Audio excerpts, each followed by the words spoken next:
Au plaisir de vous retrouver sur Sénégal 7 TV dans votre programme du Week-end Sénégal VSD ñu amati mbégte toog fii tey ak suñu invité du jour ni ñu koy defee bés bu yàlla sàkk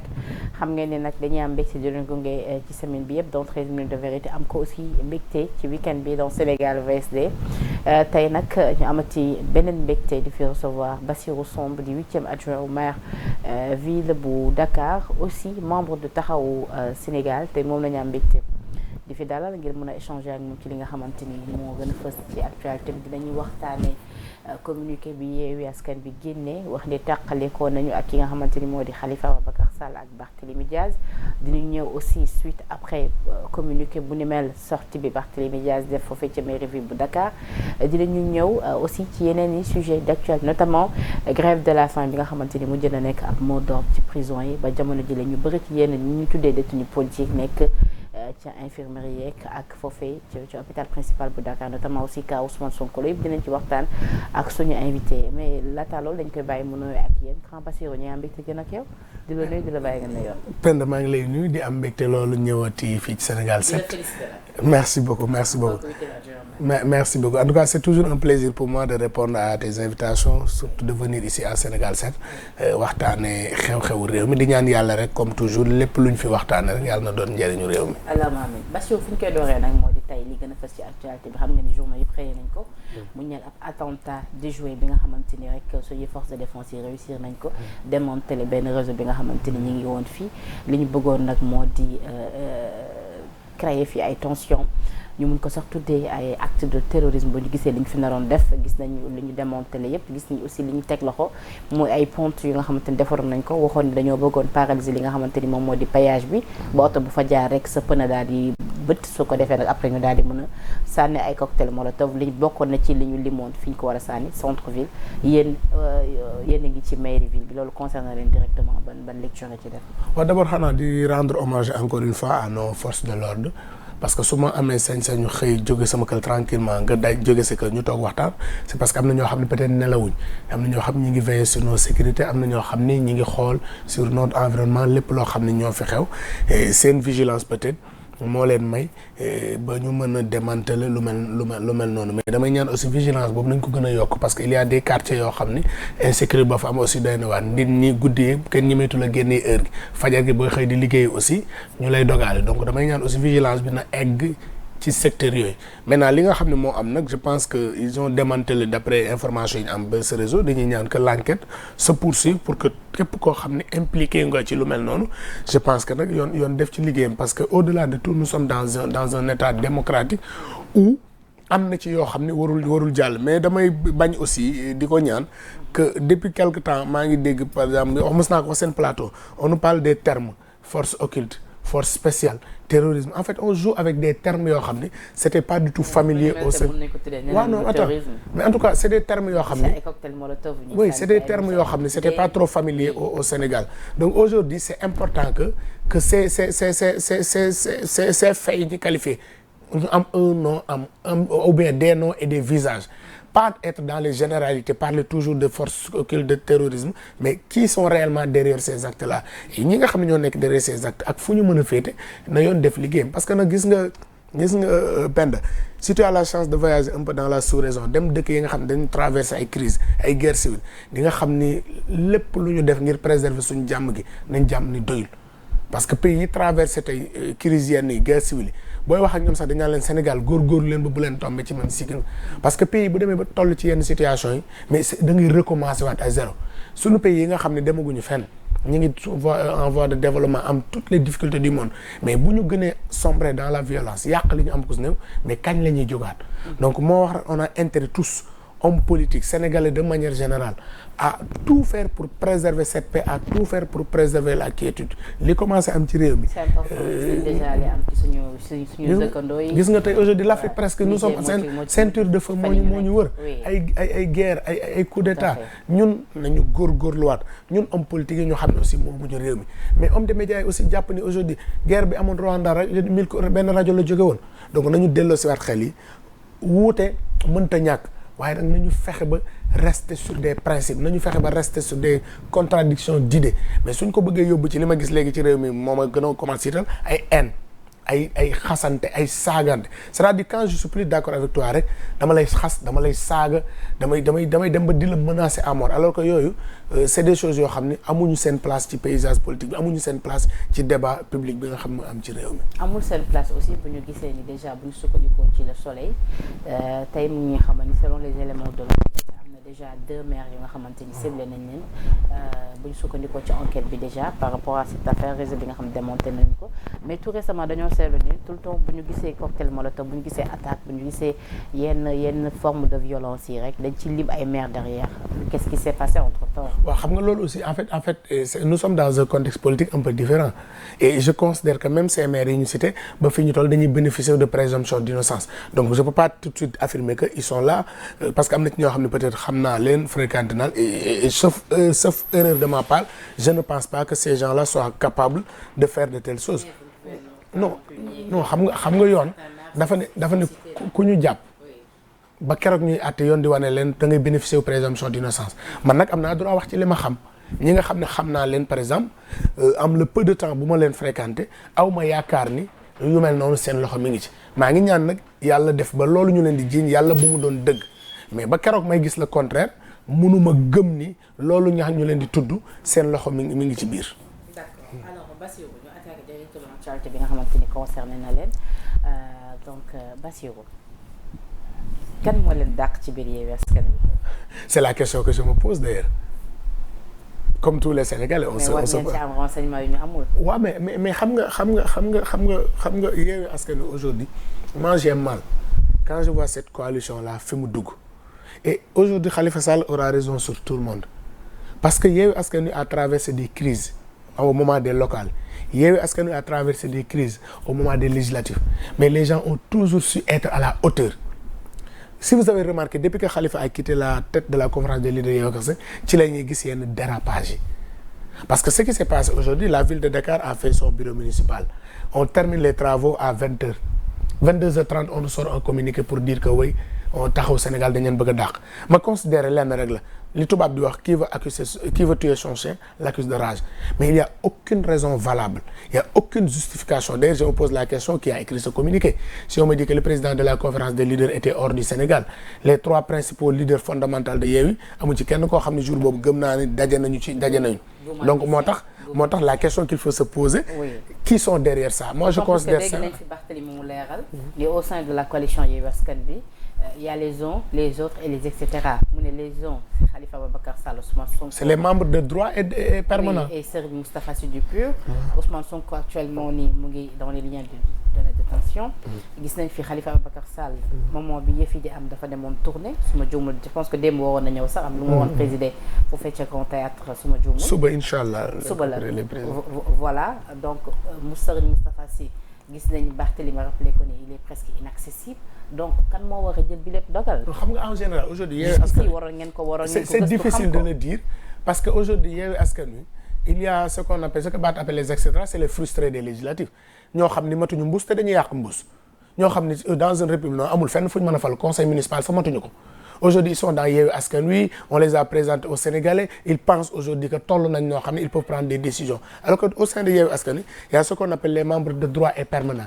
Pastef PUR taxaw Sénégal ñu am droit de veto nag ci décision yu bëree bëri donc ñooñu dañu war a joxe seen xalaat tey su fekkee conférence de presse tey avec rapidité bi ñu jëlee communiqué bi rek moo lay wan ni c'est des gens yoo xam ni ils avaient une dent contre taxaw Sénégal et ils veulent se venger de Khalifa Sall parce que comment on peut terminer la mise en place du bureau municipal de la ville de Dakar à presque 20h 22h30 on nous sort un communiqué et l'autre chose qu'il faudra dire mooy dans ce communiqué on a parlé de trahison avec de Pastef on a parlé de collusion avec Benno Bokk Yaakaar mais quand on parle de trahison avec Pastef mais on m'excuse du terme mais c'est de la malhonnêteté intellectuelle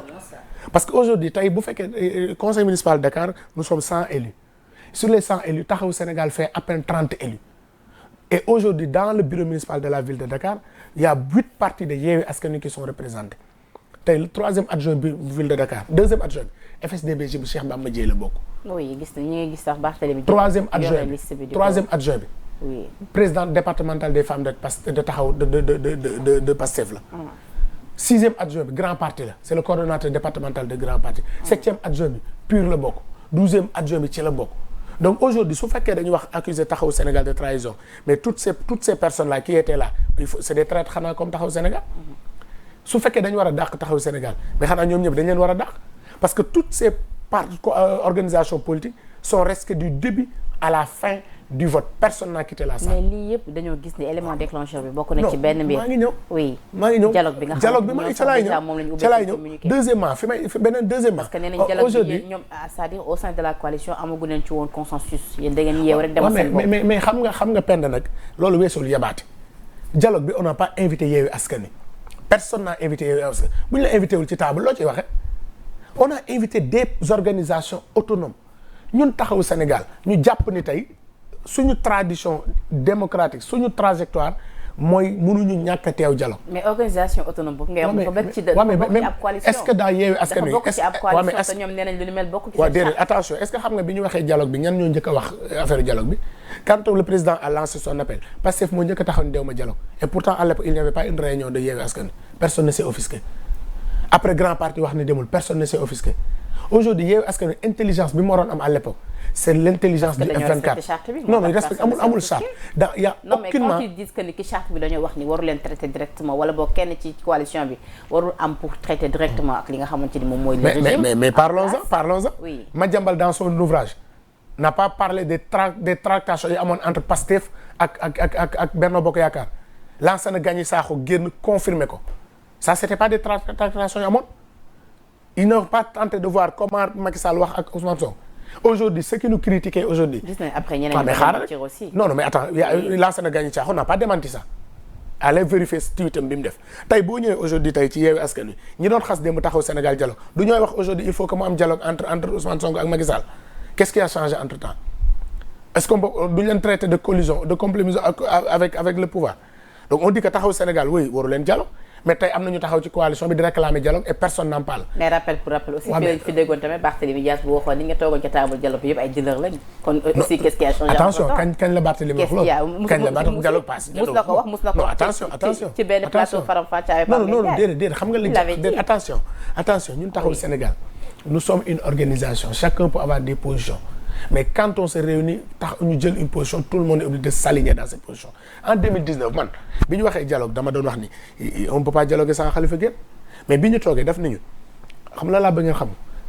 quand le Sénégal a besoin de nous ma personne importe peu quelles que soient les difficultés yi may traverser nañu dem toog ñu waxtaan donc ça c'est une tradition de dialogue donc il faudrait pas xam nga tey bi ñuy dem ci dialogue bi nag Penda moment boobu ñu doon dem ci dialogue bi dans Yewwi Askan Wi le seul leader bi nga xam ne bu élection amoon il n'était pas éligible c'était Khalifa Ababacar Sall as-tu vu une seule manifestation organisée par Yewwi pour dire que Khalifa Sall dafa war a bokk as-tu vu un seul acte posé par les gens de Yewwi pour dire que Khalifa dafa war a bokk et pourtant Khalifa a été toujours au devant di porter le combat des autres waaye yow nga ni yow man tey jii bu élection amee suba damay bokk yow wala yow nga ni man damay jaral naa xeex ba bokk ci élection yi man ni la man tey li ma gëm mooy waxtaan pour bokk ci élection bi war na ma la nangule yow sa position pourquoi nga bëgg ma imposer man position bu may jël c'est qu'il faudrait qu'au Sénégal qu'on apprenne à se respecter. Bassirou est-ce que yéen aussi respecté ngeen ki nga xamante ni moom moo di Abass Fall di le premier adjoint au maire nekkoon ko boog le premier adjoint au maire quand vous avez décidé de l'éjecter comme ça sous prétexte que da ngeen bëgg respecter les normes de parité alors que ni depuis lors du temps s'est écoulé toog ngeen ci mairie ville bi depuis plus d'une année qu'est-ce qui a changé aussi entre-temps. mais il n'y a pourquoi pas ngeen xaar ba jamono jile jamono juste après ba ñu jàppee Ousmane Sonko juste après ba ñu dissoudre parti Pastef est-ce que nekk leen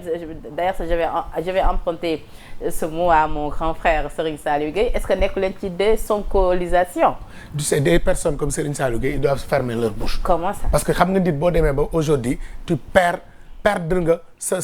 tout ce qui est lucidité pour mën a wax lii dëgg nga far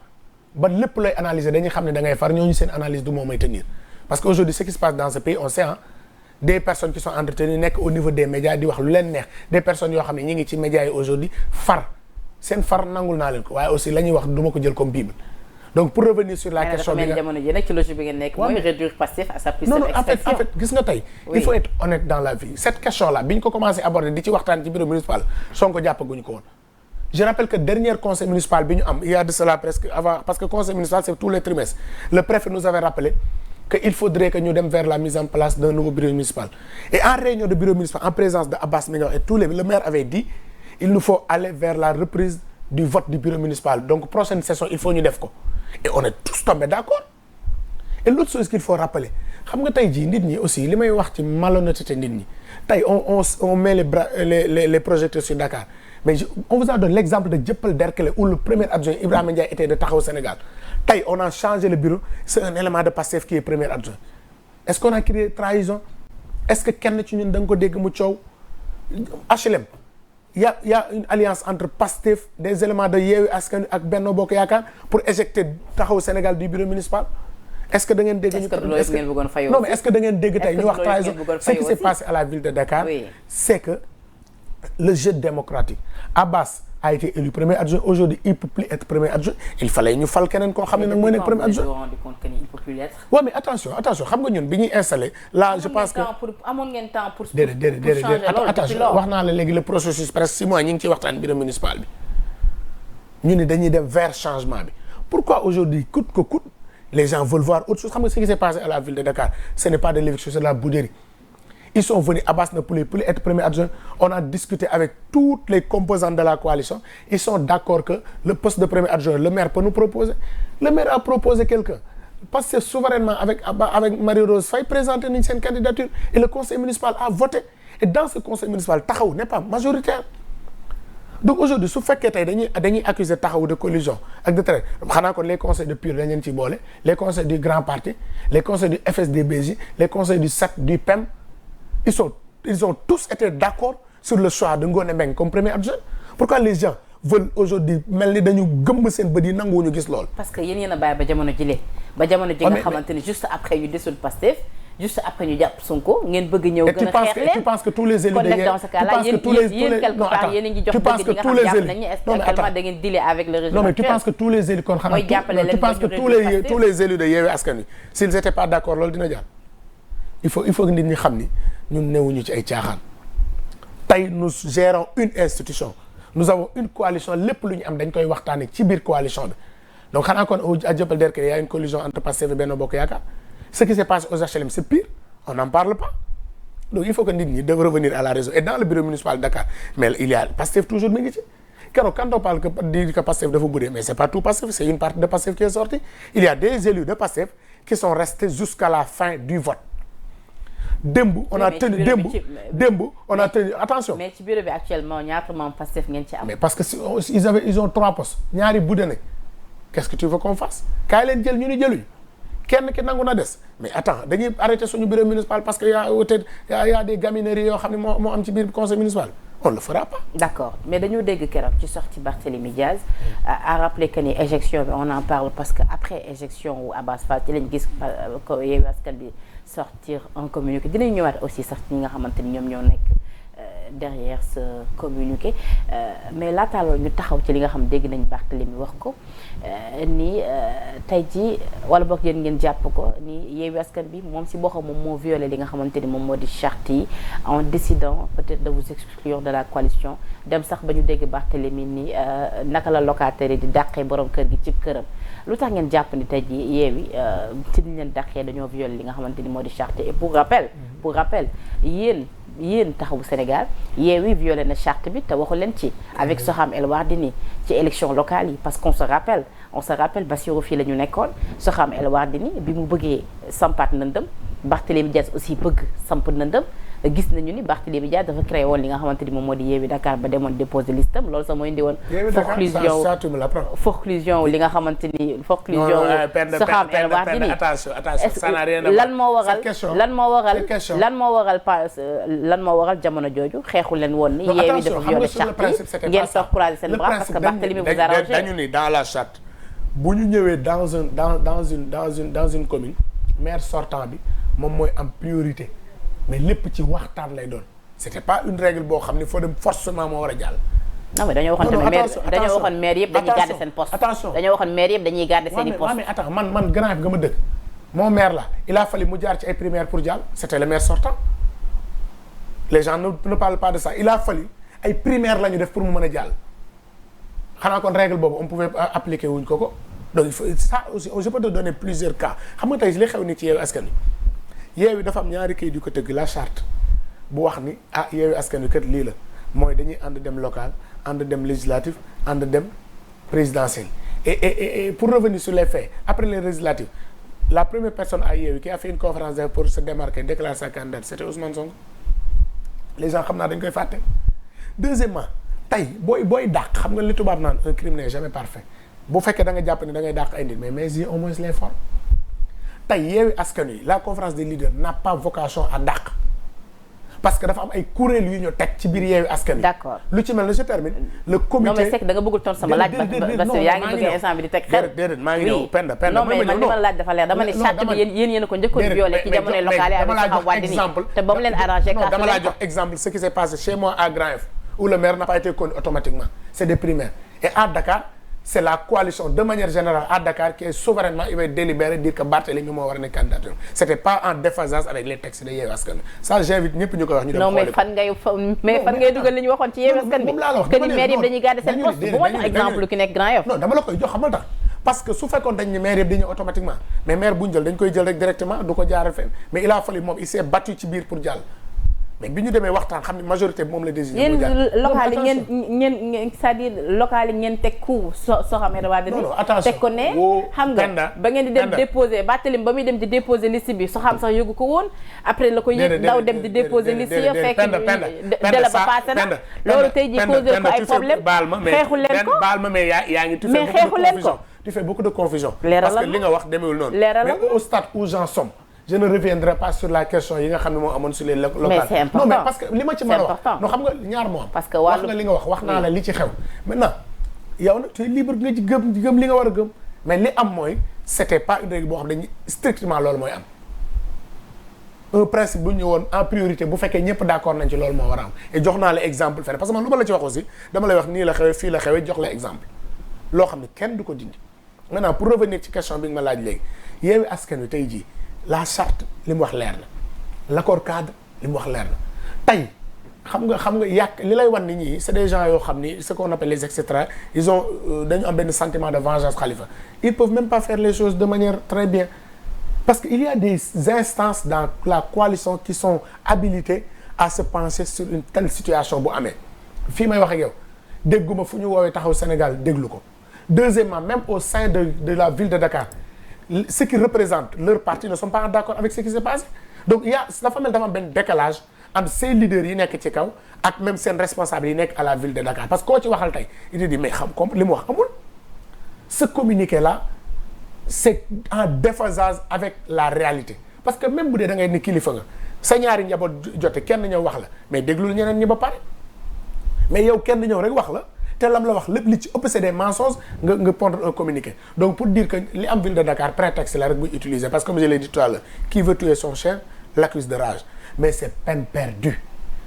parce que tey jii la vérité elle est là et personne mënu ko dindi. et moi aussi je vous dis que vous n'avez pas le droit d'accuser Yewwi d'avoir violé une charte bi nga xam ne yéen a ko njëkkoon. non on n'a pas violé xam nga tey. waaw d'accord da nga wax violé wuñu ko. waaw d'accord mais Bassirou maa ngi koy junj sànq ci Yewwi Askan bi. man ci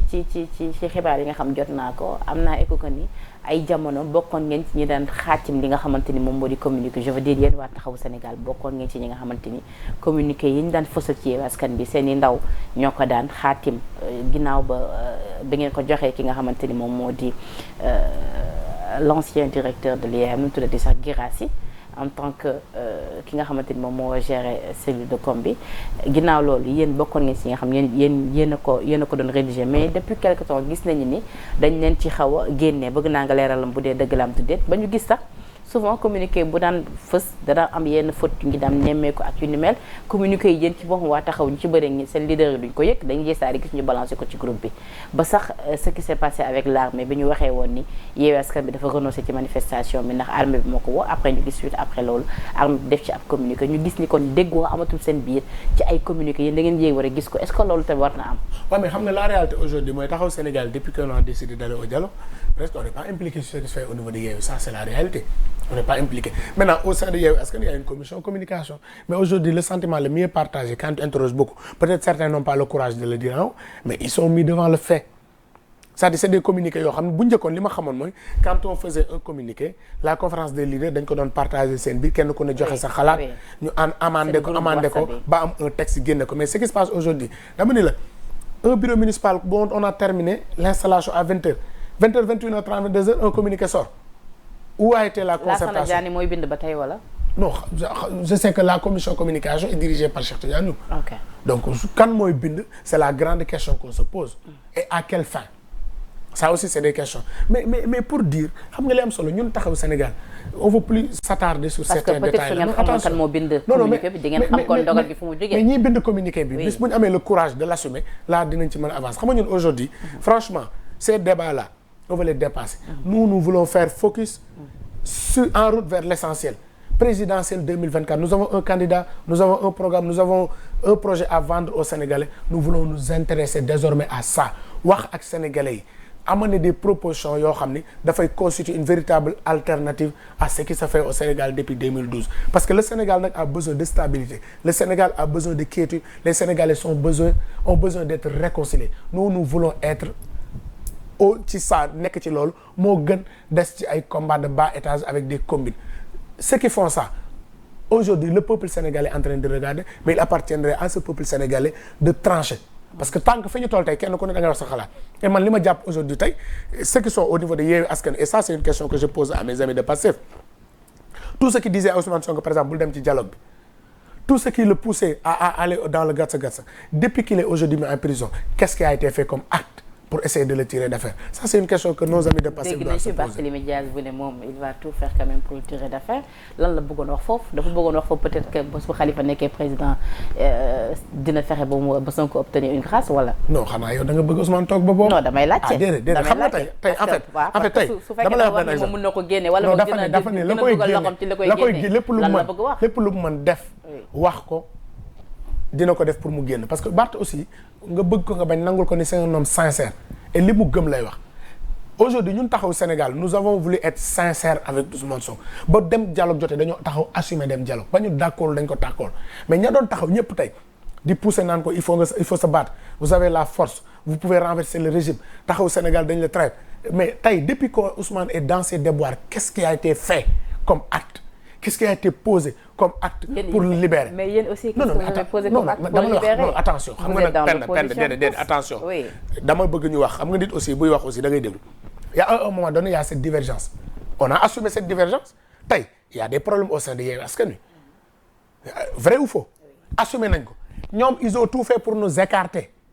boole tuñ ñi ca la ñuy def mais ña taxawoon tey ànd ak moom di ñu xas di ñu saaga ñooñu nga war a poser la question qu'est-ce qu'ils ont fait aujourd'hui pour ça parce que par exemple Barthélémy l'a rappelé démb il a averti très tôt Ousmane en lui disant fii ñu jëm de baaxul waa ji day dem te ku mu yóbbaale la bëgg kaay ñu toog waxtaan pour éviter dem au fond am ñeneen ñu ne ko déedéet bul déglu kii il faut se battre am ñeneen ñu ne ko déedéet bul déglu kii bul dem dialogue am ñeneen ñu ne ko tu as la possibilité de mobiliser les jeunes pour faire face à ce régime mais ces personnes yi ko dugal ñooñu la ñu war a poser la question depuis qu'il est dans cette situation là lan la ñu def ñenn ña maa ngay gis ña ngay def ay congrès d'investiture ñeneen ña ngay def seen parrainage ñeneen ña ngay wër chefs religieux yi nee nañ pour seen candidature mais ça c'est malhonnête. yéen aussi yéen a ngi wër. waaw mais parce que non mais xam nga aussi ma nga woon ca Amérique. Penda xam nga lu mu bëgg ay tournée mais c'est tout à fait normal mais on l'a jamais dit dugal ci gàtt par exemple comme li xew ni dañ ko ne woon kaa dem ci dialogue dañ ko ne woon am na situation bu fa réew toll nañu waxtaan foofu la dama bëgg nga gis divergence entre ñun li ñu assumé ak ña nga xam ne dañ ko doon pousser mu dugg ci loolu. ko prévenir woon moom dégluwu leen ba li am su ma déggee li nga wax mais li honnêteté mooy mais tamit lan ngeen def. mais attends qu'est-ce que xam nga li ñu mën aujourd'hui en tout cas am na ñu war a taxaw Sénégal nous on est constant dans la démarche la constance c'est quoi la ñu waxoon démb moom la ñu wax tey nous considérons que c'est une injustice qu'il est en train de subir. D'accord. Mais aujourd'hui l'instance tey bu fekkee am na ku ñu war a interpeller sur cette situation mooy toutes ces personnes là ces chroniqueurs dans les médias qui ont passé tout leur temps en disant que woy boo laalee diw dëkk bi yëngu ces chroniqueurs qui ont dit diw am na force pour faire face ces gens qui ont passé toute leur journée dans les médias en disant que le pouvoir a peur tey quand le pouvoir a agi ils doivent avoir aujourd'hui le courage de poser des actes pour ki nga xam ne ñoom ñoo ko wax ba mu dugg fi mu nekk ñu mën a taxaw génne ko foofu. d'accord mais Bassirou on a comme l'impression qu'au sein de Taxawu Sénégal Barthélémy est le vrai patron c'est-à-dire dafa mel ni sax moom moo jiitu Khalifa topp ci bu ñu ko déggee sax ci conférence de presse bi mu ngi naan Khalifa sax est-ce que yëgoon na ni ndaje bi dinañ ko def parce que man bokkuma ci ñi nga xamante ni damay topp ci sama ginnaaw leader rek genre tunguru comme. loolu moom ma baal ma bala ñuy avancer. oui c'est pas un débat et je ne discuterai pas. taxaw sa non attention Penda ça je te le dis. non il faut que ñu waxtaan ci vrai patron wu Taxawu gis-gisu ñenn ñi la on a comme l'impression que ni Barth moo jiitu. Penda pour c'est même nous manquer de respect en posant cette question. Taxawu Sénégal a un seul responsable respecté par tous. Mais aussi il faut savoir que ñun au sein de Taxawu Sénégal yoruñu armée yoruñu daayira Khalifa Ababacar Sall ce qu'il fait au sein de Taxawu Sénégal il discute avec tout le monde ñun bokkuñu ak parti yi nga xam ne kat bu bas waxee lu neexul leader mu daax ko de bokkuñu ci parti yi nga xam ne benn nit mooy tëju ci nekkam décider nous sommes des démocrates Khalifa dafay wax ni au sein de Taxawu Sénégal nous sommes des militants xam lan mooy militant mooy bu waxtaan jotee dañuy poser débat bi kenn ku ne joxe sa xalaat mais kenn ku ne aussi da nga war a jël say responsabilités. loolu c'est bien donc aujourd'hui cette question là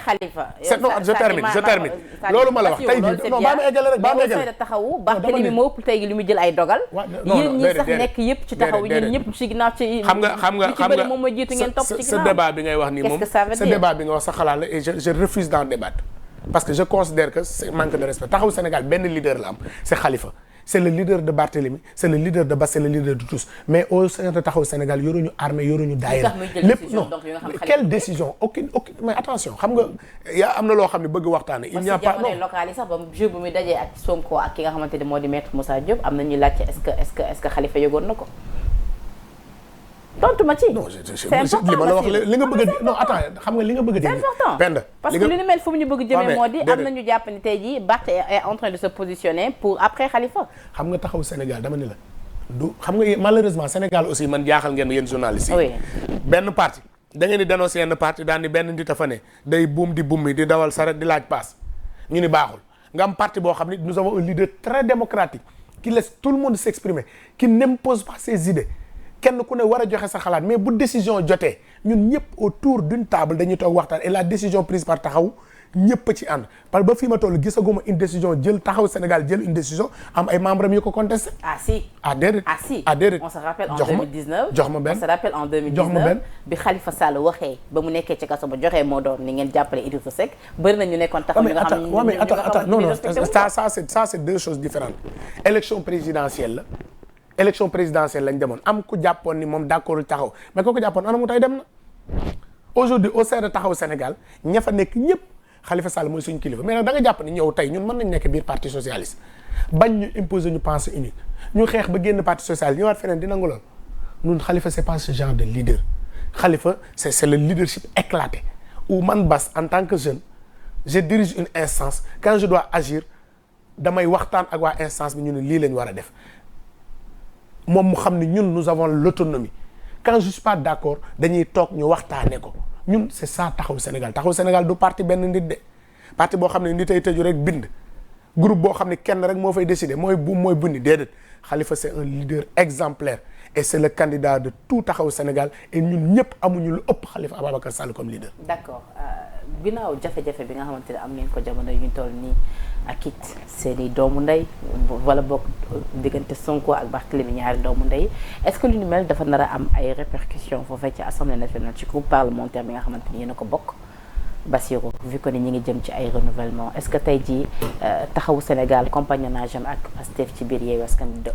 dina nekk ci lu yomb bu ñu gisee ni même pour réhabiliter ki nga xamante ni moo di Khalifa Ababacar Sall député Pastef fii dañ ci opposé wu woon. waaw mais li am solo mooy man je suis pas de ces gens là yi nga xam dañuy prévenir li xew demain mais li am solo mooy quelle que soit la situation Taxawu va être constant et chaque fois qu'il faut apporter une réponse à la dimension de les attaques nous les apporterons. ah mais dañ leen joxoñ baaraamu tuuma nag ndax nee nañ da ngeen changé entre temps loi yi jàll assemblée te mu bénéfique au groupe parlementaire de Benno Bokk Yaakaar da ngeen ko voté. comme quoi moo tax sax ñoom ñu jàpp ni yéen mu ne da ngeen changé carrément Penda aussi xam nga ba am sax ñuy tudd ay mbur ak soow. am ñuy tudd sax ay compagnonnage. xam nga honnêteté dafay bëgg honnêteté mooy ak courage bi dialogue amee damaa dem waxtaani dialogue ma dem ñu toog ñun ñëpp ñu waxtaan mais bu ñu fa jëlee comme conclusion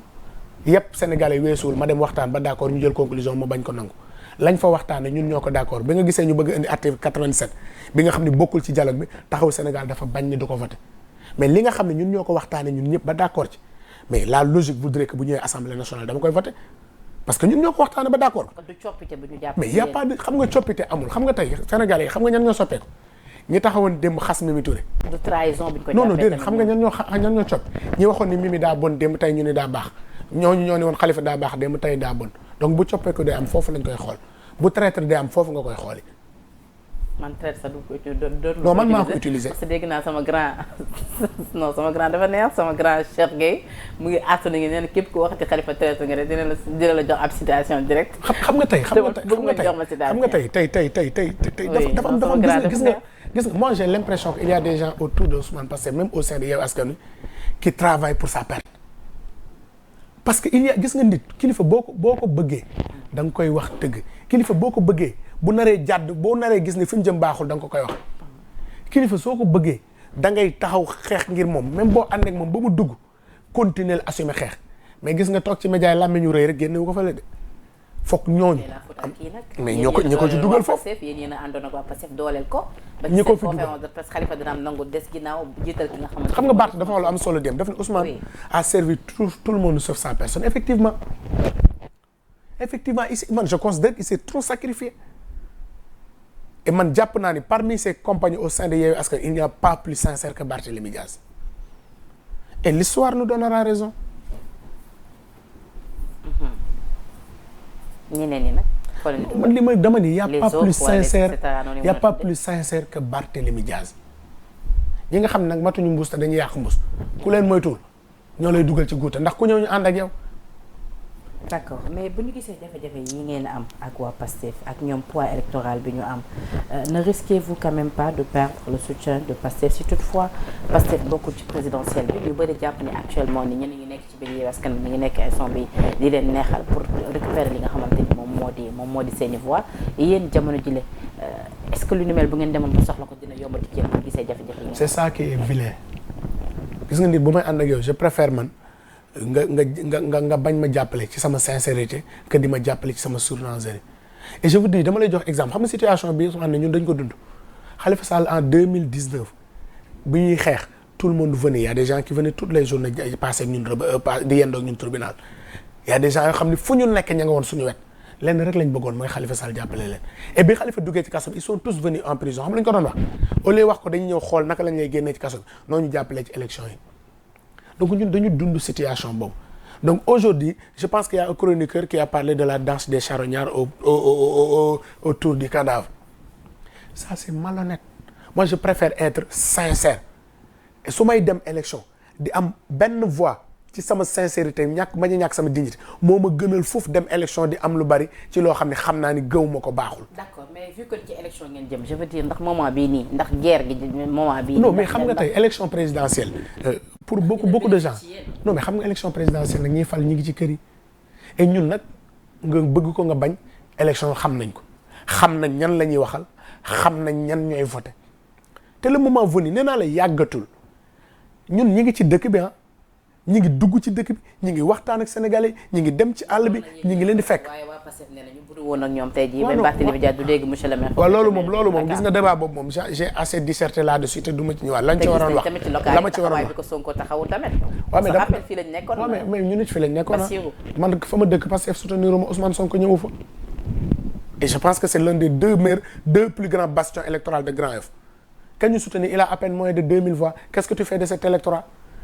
Qu'est-ce que tu fais de ce qui s'est passé à Mermoz Sacré-Cœur, à Fann Point Amitié? Je peux donner énormément d'exemples. Donc il faudrait que les gens soient soient beaucoup plus humbles. Parce qu'une coalition, dañu jàpp ni li may wax très souvent pañe la rek booy nduggi marché kii day indi jënam kii indi leneen kii indi leneen xañ na loolu ñu indi lu ci manqué rek boo daggee ceeb bi te amul jën du doon ceebu jën. donc kenn ku ne nag yàlla dalay may te jamono ba ngay toll mais nit bu fëggee dënd jàpp ni man kese la ndax nga sa bopp il y a énormément de hauts responsables de ce parti dont tu parles qui ont été battus chez eux xanaa cette baraka eggul foofu il faut qu'on soit beaucoup plus humble il faut qu'on soit beaucoup plus honnête avec nous-mêmes alors li ngeen bëggoon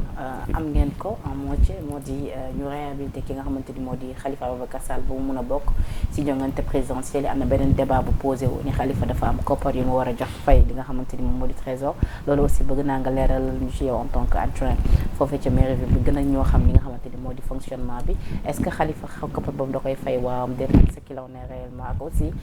tey ji ginnaaw ba réhabilité nañ leen lan mooy étape suivante. xam nga ñooñu moom les gens là duñu sonn parce que ñooñu di wax loolu tey ñoo doon wax ni dialogue ba dara du fa génn tey seen nouvelle trouvaille mooy loolu mais je rappelle que Khalifa bi ñu koy condamné c'est amende 5 millions d'amende sans dommage et intérêt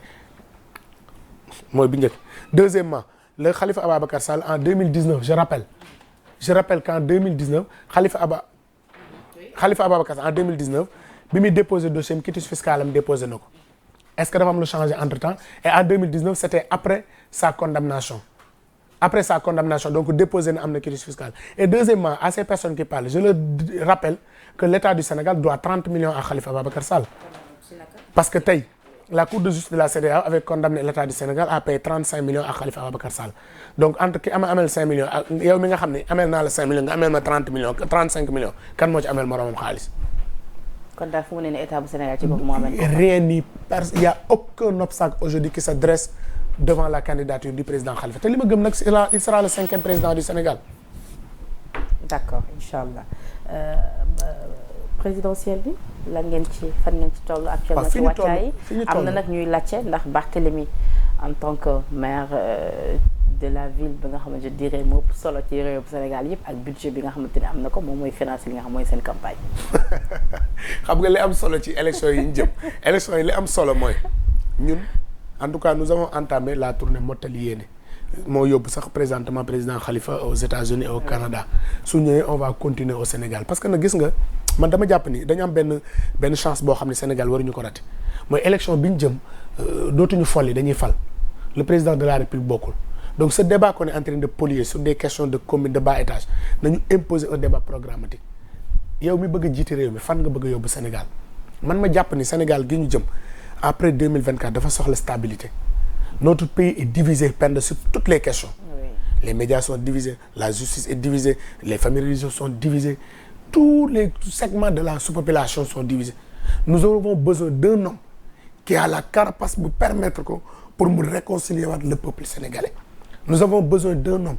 qui va permettre au Sénégal de traverser cette difficulté, mais un homme qui va remettre en place les fondamentaux d'une république au Sénégal. Et cet homme, c'est Khalifa. Et je pense qu'aujourd'hui, vu son expérience, trajectoire ak fi mu jaar, Khalifa Ababacar Sall est l'homme le mieux placé aujourd'hui pour réconcilier après ce peuple sénégalais. fu ngeen toll ci démarche yi entre socialistes. waaw mais tey jii ñi ngi ci man incha allah gëm naa ni Khalifa Sall est en train de travailler pour rassembler la famille socialiste autour de sa personne. Et dans les jours et les mois à venir, vous allez voir que cette candidature de Khalifa sera la candidature qui va fédérer le plus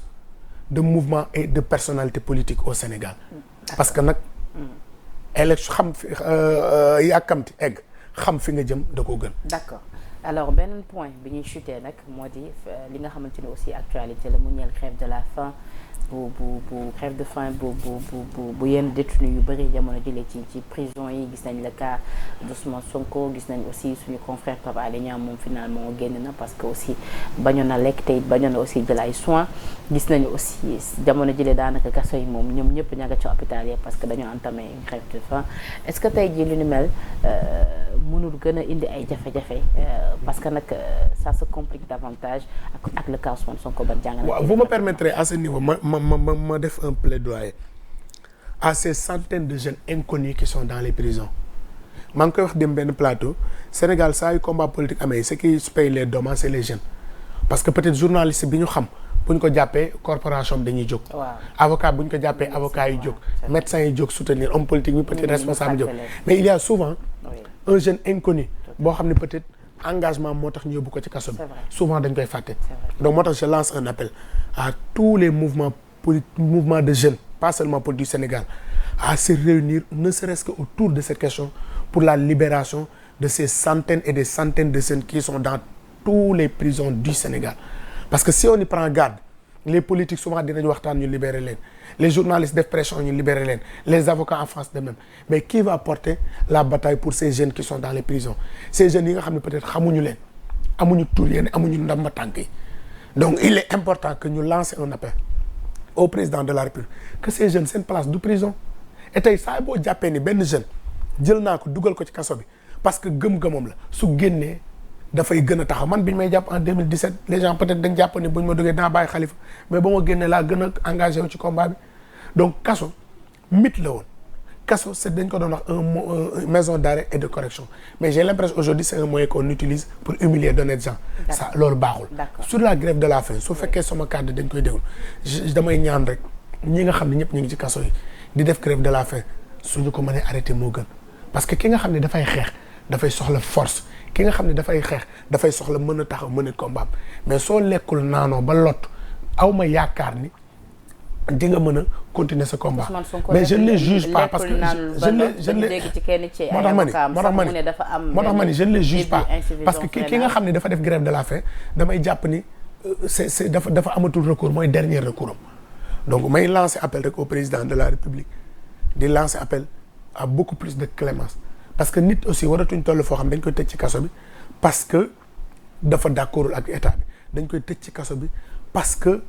gëm-gëmam la je ne dis pas que nag des personnes yi nga xam ne peut-être jàpp nañ leen la main à la patte ñuy def destruction de deniers publics ak ñun waxuma ñooñu mais il y a beaucoup d'innocents yoo xam ne jàpp nañ tey ñu ngi ci kaso bi parce que dañoo wax li ñu wax neexul nguur gi parce que dañoo am position boo xam ne neexul nguur gi mais j'insiste encore sur ces jeunes inconnus ñi amul ndombay tànk nekk ci kaso bi et qui sont des soutiens de famille je demande à ce que ces personnes-là soient libérées. Mais pourquoi vous ne voulez pas prononcer le nom d'Ousmane Sonko? mais moom laa njëkk a wax. mais nañu wax ci non j'ai dit xam nga tey grève de la faim bi nga xam ne dama ne la sax xam nga nag man xam nga ñun taxaw Sénégal gis nga la ñu gëmoon démb non dama ne ñun taxaw Sénégal lañ gëmoon démb ne Ousmane Sonko injustice la dund tey lañ ko gën a gëm parce que damay rappelé Khalifa Sall 2019 la wax ni il ne doit pas y avoir une troisième victime parce que ce rouleau compresseur qui a été utilisé contre Karim Wade, contre Khalifa Sall, c'est ce même rouleau compresseur qui est en train d'être utilisé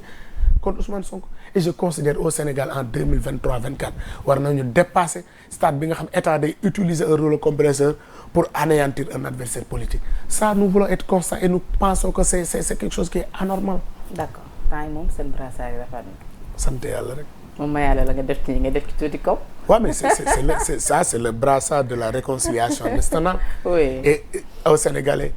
Khalifa Sall chance la pour ñun te bu mu ñu rëcc. 2024, nous avons rendez-vous avec l'histoire et nous ne devons pas rater ce train de l'histoire.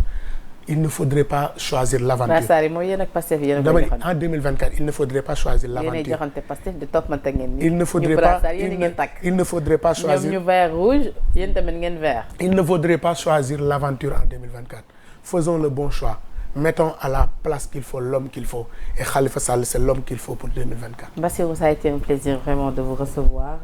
Si samedi bi, à rappeler que vous êtes 8e adjoint à la mairie-ville de Dakar. Aussi, vous êtes membre de Taxawu Sénégal. Di la bàyyi nga tàggatoo le mot de la fin. waaw mais xanaa di la gërëm bu baax c'est toujours un plaisir ñëw di jàkkaarloo ak yow bu dee yaa ngi may jéem a secouer tey trop mais ñu xam ne rek lépp lu ñu fi wax lu baax rek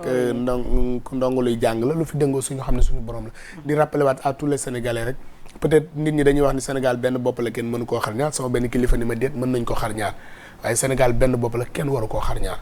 nañu delloo si waat xel yi xam ne ñoo bokk réew mi wuute mënta ñàkk waaye suñu waxtaanee wuute mënta ñàkk waaye bu ñu waxtaanee jiboo